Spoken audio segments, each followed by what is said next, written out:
Selamat pagi, selamat siang, selamat sore, dan selamat malam semuanya. Kami dari kelompok 8 metodologi penelitian kelas L. Di sini kami akan menjelaskan materi tentang philosophical assumption and interpretive framework.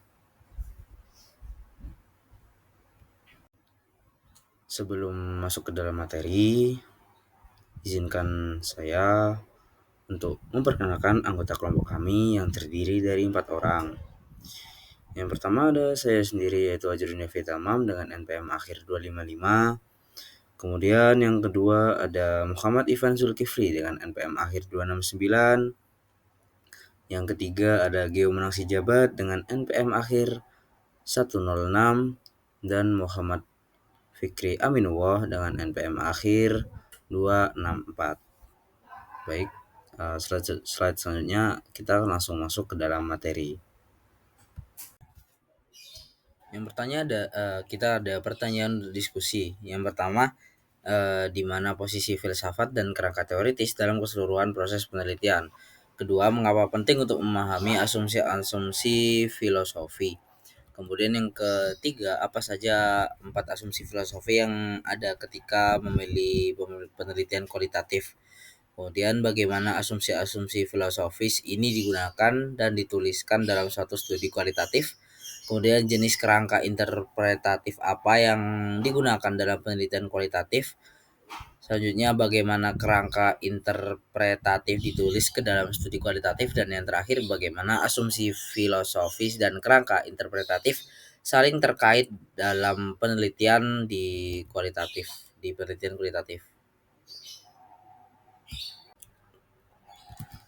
Ya, selanjutnya ada asumsi filosofis. Pemahaman terhadap asumsi-asumsi filosofis di balik penelitian kualitatif dimulai dengan menilai di mana posisinya dalam keseluruhan proses penelitian, mencatat pentingnya sebagai elemen penelitian, dan mempertimbangkan bagaimana menulisnya secara aktif ke dalam sebuah studi. Nah, kerangka untuk memahami asumsi. Filsafat berarti penggunaan gagasan dan keyakinan abstrak yang menginformasikan penelitian kita. Nah, di sini terdapat beberapa fase.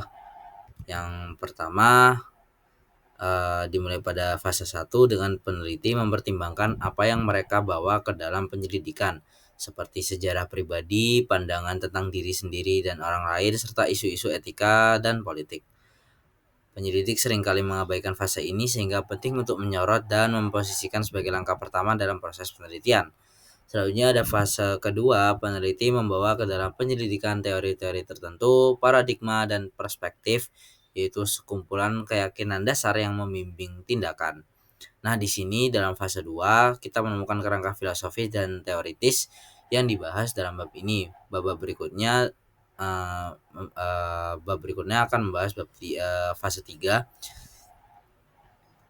yaitu berkaitan dengan strategi penelitian, yang dimana akan disebut sebagai pendekatan yang akan diuraikan sebagaimana kaitannya dalam proses penelitian.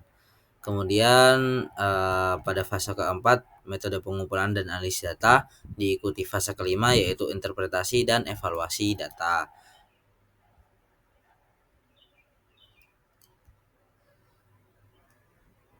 Dengan mengambil keseluruhan dari materi di atas, kita melihat bahwa penelitian melibatkan berbagai tingkat abstraksi, mulai dari penelitian luas atas karakter individu yang dibawa peneliti, hingga filsafat dan teori peneliti yang menjadi dasar bagi pendekatan, serta metode yang lebih spesifik untuk pengumpulan, analisis, dan interpretasi data.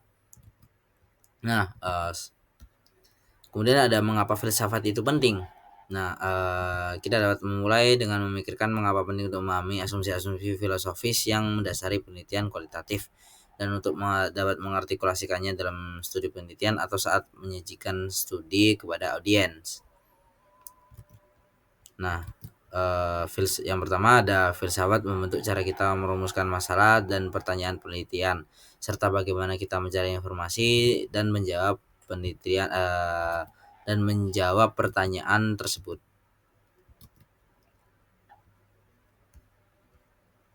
Selanjutnya ada asumsi-asumsi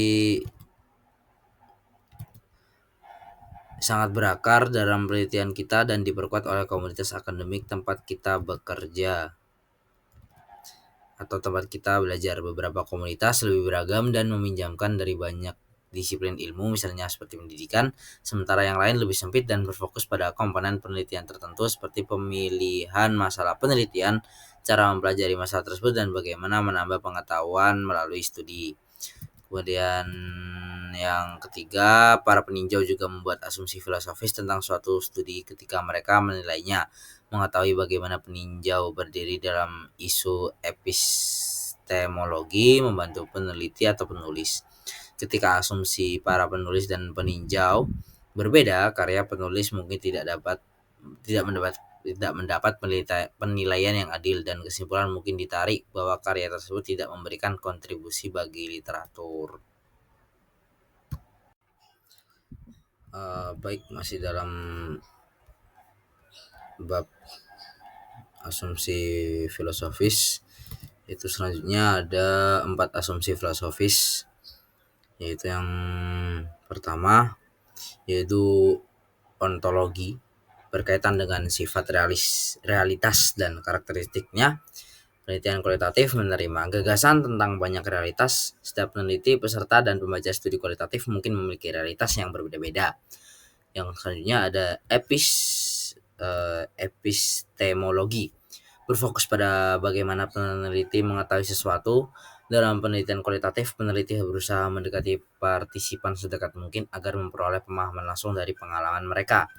Selanjutnya yaitu aksiologi. Semua peneliti membawa nilai ke dalam studi mereka. Dalam penelitian kualitatif, nilai-nilai tersebut diakui secara terbuka dan peneliti menempatkan diri mereka dalam penelitian. Yang terakhir ada metodologi. Metodologi penelitian kualitatif bersifat induktif, berkembang, dan dibentuk oleh pengalaman peneliti dalam mengumpulkan serta menganalisis data. Pertanyaan penting dapat berubah selama proses berlangsung untuk memahami masalah penelitian. Nah, selanjutnya ada menulis asumsi filosofis ke dalam studi kualitatif.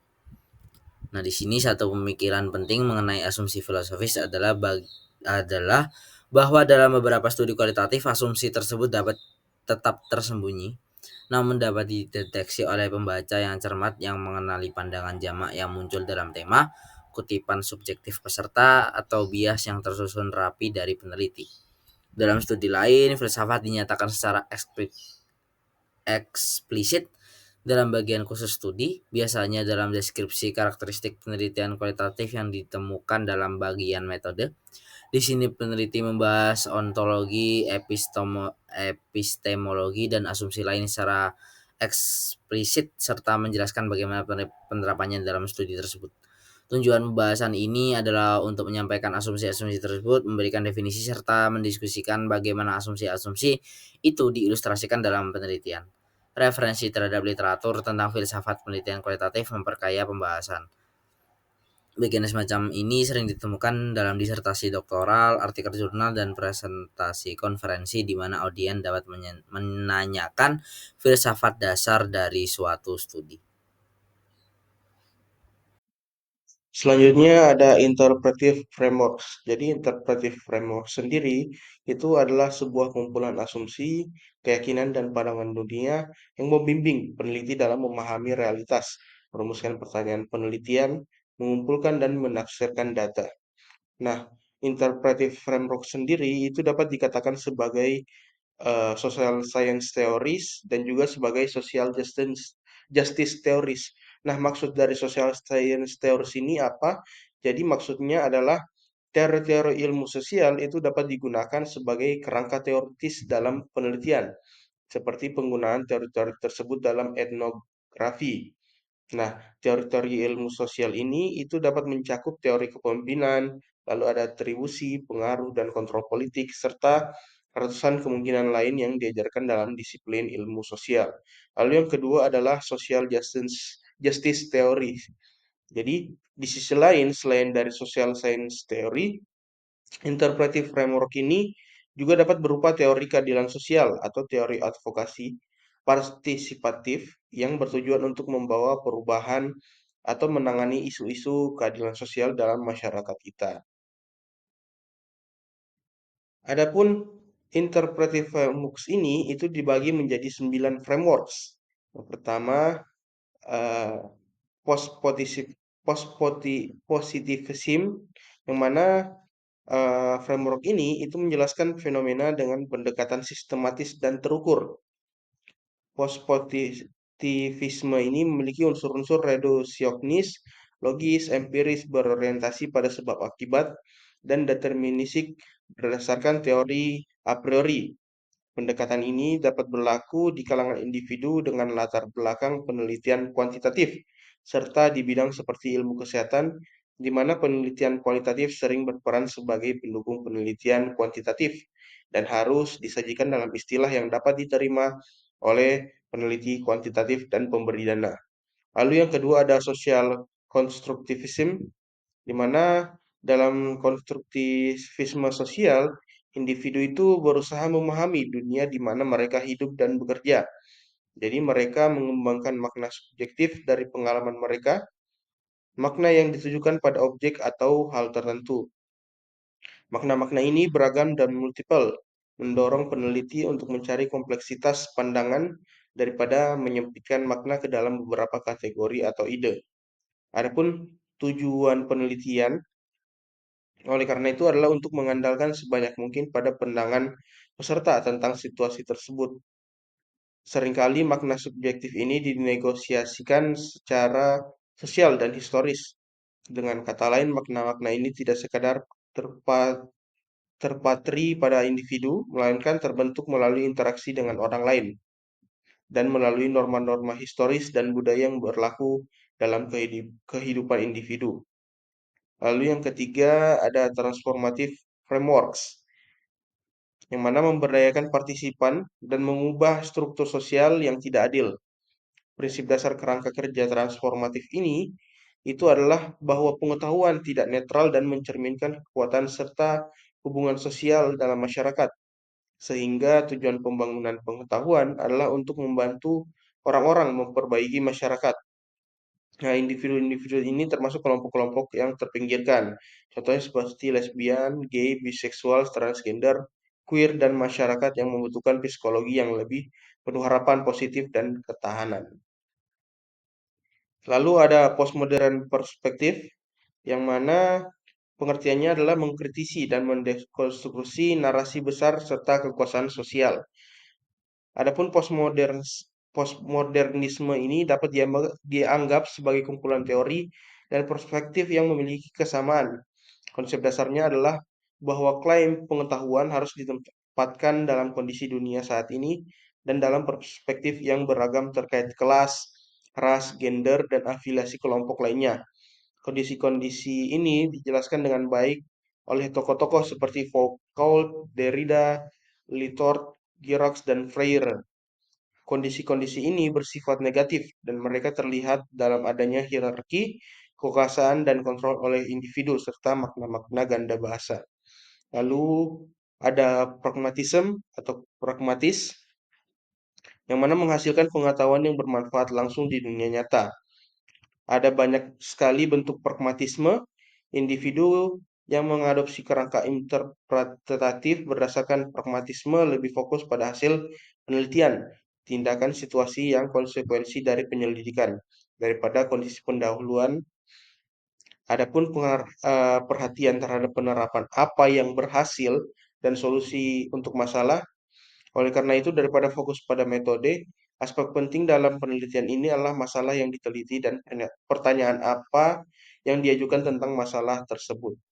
Lalu yang keenam ada feminis teoris, yang mana mempromosikan kesetaraan gender dan keadilan bagi perempuan.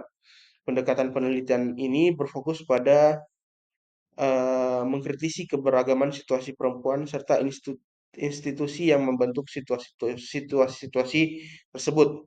Topik penelitian dapat mencakup pemikiran pasca kolonial yang terkait dengan bentuk-bentuk feminisme tergantung pada konteks nasionalisme, globalisasi, dan konteks internasional yang beragam, serta karya oleh atau tentang kelompok perempuan tertentu, seperti teori sudut pandang tentang lesbian, perempuan yang disabilitas, dan perempuan berkulit berwarna. Tema dominasi juga mendominasi literatur feminis, tetapi subjeknya seringkali dominasi oleh gender dalam masyarakat patriarkal. Lalu ada critical theory dan critical race theory. Jadi perspektif teori kritis itu berfokus pada pemberdayaan manusia untuk melampaui batasan yang ditempatkan pada mereka oleh ras, kelas, ataupun gender.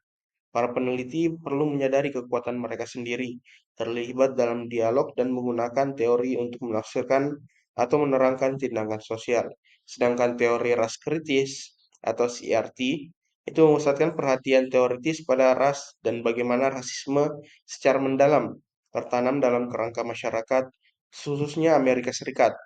Nah, rasisme ini telah secara langsung membentuk sistem hukum Amerika Serikat dan cara orang memandang hukum, kategori ras dan privilege.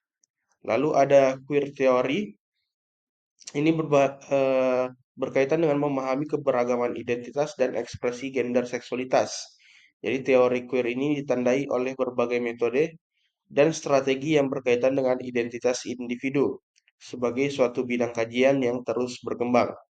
Teori ini mengeksplorasi kerumitan yang beragam dari konstruksi identitas, serta bagaimana identitas direproduksi dan dibawakan dalam forum-forum sosial.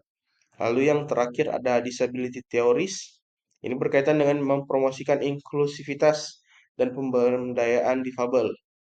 Nah, untuk era modern sekarang, itu para peneliti menggunakan kata yang kata interpretive lens atau lensa interpretif disabilitas, yang mana berfokus pada disabilitas sebagai dimensi perbedaan manusia dan bukan sebagai cacat. Sebagai perbedaan manusia, maknanya berasal dari konstruksi sosial, dan ia hanyalah salah satu dimensi dari perbedaan manusia. Pandangan terhadap individu dengan disabilitas sebagai berbeda tercermin dalam proses penelitian seperti dalam jenis pertanyaan yang diajukan, label yang diberikan kepada individu-individu tersebut, pertimbangan tentang bagaimana pengumpulan data akan bermanfaat bagi komunitas, kesesuaian metode komunikasi, dan tata cara data dilaporkan dengan menghormati hubungan kekuasaan. Baik, selanjutnya yaitu the practice of using social justice interpretative framework in qualitative research. Beberapa elemen umum yang dapat diidentifikasi, yang pertama yaitu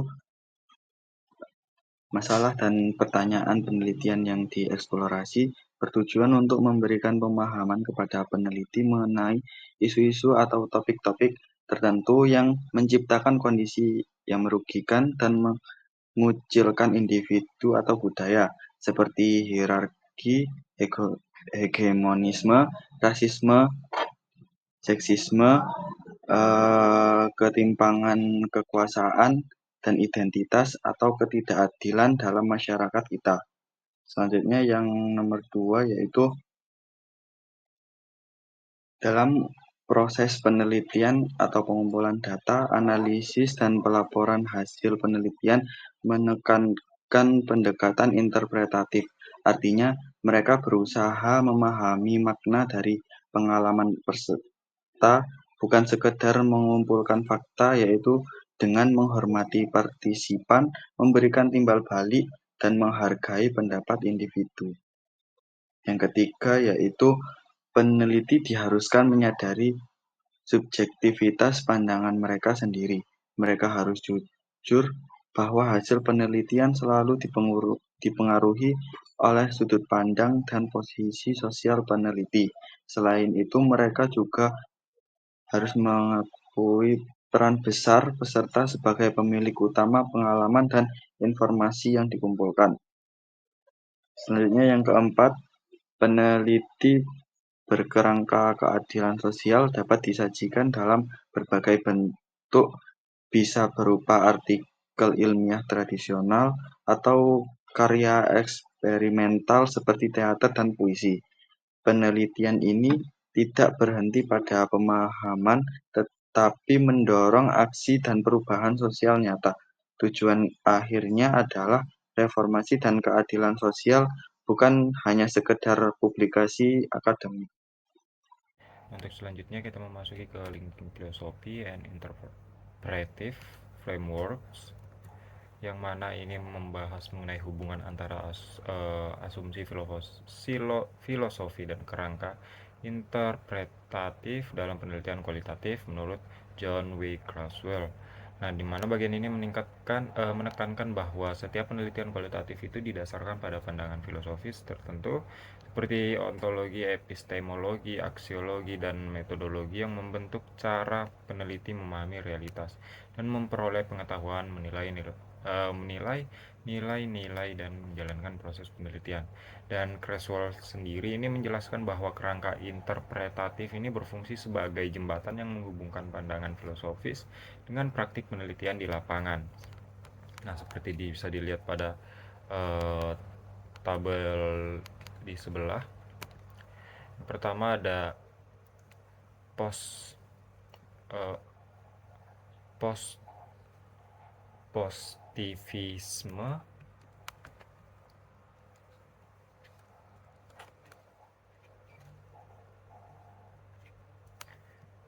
yang mana ini ontologinya yaitu hanya ada satu kenyataan yang bisa dipahami walau tidak sepenuhnya. Dan untuk epistemologinya itu pengetahuan diperoleh melalui pengamatan dan analisis objektif. Dan untuk aksiologinya ini merupakan peneliti harus netral dan tidak boleh memasukkan nilai pribadi. Dan untuk metodologi itu menggunakan metode ilmiah seperti pengujian teori dan sistematik. Ini bisa saja digunakan dalam penelitian kuantitatif yang berusaha mencari sebab akibat secara objektif. Nah, untuk selanjutnya yaitu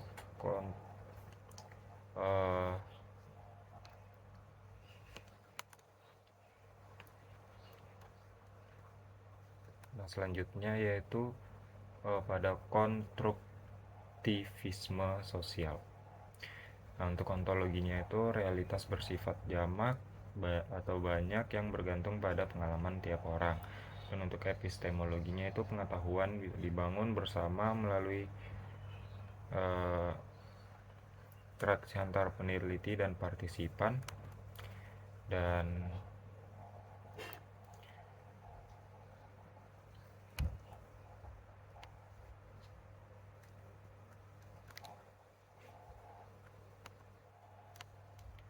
Dan untuk aksiologinya itu nilai-nilai di pribadi dihargai dan negosiasikan bersama. Dan untuk metodologi itu menggunakan pendekatan induktif seperti wawancara, observasi, dan analisis naratif. Ini bisa contohnya seperti penelitian kualitatif yang menggali makna pengalaman individu. Nah, yang ketiga itu transformatif atau postmodern, yang mana ontologi itu realitas bisa subjektif maupun objektif, sering dikaitkan dengan konteks sosial dan kekuasaan. Nah, di sini ada epistemologi, yang mana ini pengetahuan diciptakan bersama oleh peneliti dan partisipan dengan menghargai berbagai cara pandang. Dan untuk aksiologinya, ini nilai-nilai harus dihormati tetapi juga dikritisi dan ditantang. Untuk metodologinya menekankan partisipasi, keadilan sosial, dan perubahan. Misalnya participatory action research. Ini untuk penelitian yang membahas isu ketidakadilan gender atau hak minoritas misalnya. Nah, untuk onotologi ini itu onotologi, epistemologi, aksiologi, dan metodologi ini itu merupakan 4 lapisan keyakinan, yang mana di sini Creswell ingin menunjukkan bahwa cara peneliti melihat dunia filsafat akan memengaruhi cara mereka meneliti metodologinya. Mana ontologi sendiri itu merupakan pandangan tentang apa itu realitas, epistemologi itu melihat bagaimana cara kita mengetahui sesuatu, aksiologi itu melihat peran nilai dan etika dalam penelitian, dan untuk metodologi itu cara untuk pendekatan yang digunakan untuk meneliti. Sekian saja hasil presentasi dari kelompok kami. Kurang dan lebihnya mohon maaf. Assalamualaikum warahmatullahi wabarakatuh.